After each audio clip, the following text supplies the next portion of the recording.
Hi, my name is Buckley. I'm Ironworker number 58, and I play scrum half.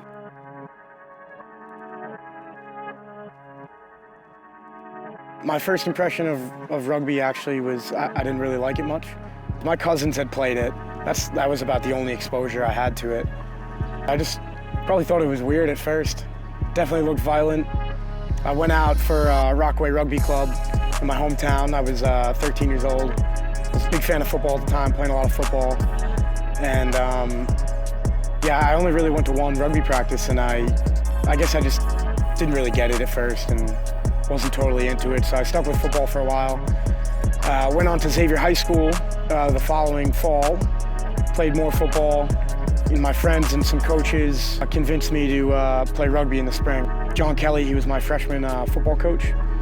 He was the one who really convinced me that I could have a future in rugby, and you know, he seemed to be right, so trusted him a bit, and yeah, chose rugby and loved it from there. So they chucked me straight in at scrum half, which I thought was weird when I first started playing because it is like a skill position. Like usually that's where you get your guys that have been playing for a while and can really zip the ball.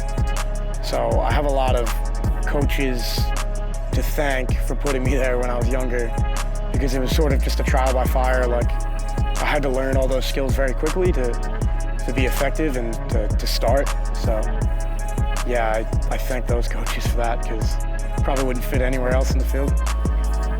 I think one thing that really helped me specifically was when I was younger, I had old football coaches that would help me with just like footwork. So darting around breakdowns was pretty natural for me because, you know, I played cornerback in football, so my footwork was pretty good. I trained at it a lot. And yeah, it was just something I was always confident in. So yeah, when they told me I didn't always have to pass and I could just run off the deck and snipe a bit, it came pretty naturally. I remember my grandmother specifically hating it. Like she watched one game and she wouldn't watch another one. She obviously, you know, understood that I loved doing it, so she just couldn't do it herself. But the rest of my family they've always been supportive of whatever sport or, you know, I wanted to choose, football, rugby. At Xavier, I played all 4 years. Had some success in my junior, senior years with the varsity team. I knew I wanted to play in college. I had never really considered going to Iona up until I met the head coach, Bruce McLean, at the time. I'd met him and he said, you know, if you come to Iona, we can probably get you a full ride. And I was like, well, I'm interested. Like, you have my attention. And that's when I really started seriously looking into Iona Rugby, you know, the business school there and all that. And I was able to get that scholarship. When I got to Iona, Bruce was really good for me because he just let me play my own game. He didn't really overcoach me or anything like that, which I think really helped my skill development, game management, things like that, heading into, you know, obviously the next level. And I think it was around my sophomore year that I was starting to realize that I had a pretty decent chance at getting to the next level. And I had heard from the New York owner and GM at the time, and you know, I was able to get out to a few practices and see how I fit in with the guys and, you know, see what I needed to do to get to that level. So they had always had their eye on me from that point. And then when I was done at Iona, entered the draft, you know, New York traded their picks. So I was kind of just hoping I didn't get picked, which luckily I didn't, and then here I am. I made my debut in New Orleans. So a really hot day, second game of the season in 2021. I was nervous as hell, I remember that. I only played about 8 to 10 minutes or something. But I just remember it being more physical, faster.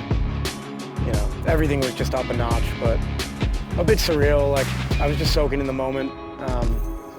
Didn't do a whole lot exciting that game. We were getting smoked. So 21, I got my first home game cap. It was very cool. A bunch of my friends took a bus out. There were about 30 of them. They're having some beers in the stands, getting real rowdy. So, you know, definitely heard a lot of chanting of my name and stuff like that, which, you know, only makes you more nervous before you get in the game, but that was very cool. Mike Petrie was the guy. He was Ironworker number 1. He coached me in high school, and, you know, when he was my age, like, none of this was a thing, you know? Like, he didn't have a pro league to go to and stuff like that. It was, you played for your club and hopefully you got selected for the Eagles. So, you know, he always tells me, like, kind of be grateful for it, because it's something I got out of college, and there's actually a pathway now, which is really cool. There are good rugby players that are trying to go to college and play more good rugby, and, you know, some of them want to make it to this level. The big thing there, though, is that they see a pathway, which I think is really cool. I'm playing for my hometown team, playing professionally. I'm in my 3rd season now. Like, it's definitely a bit of, like, you know, pinch me moments. Like, it's just really happening now. It's awesome. It's a dream, and, you know, to be able to play professionally for my hometown is unreal.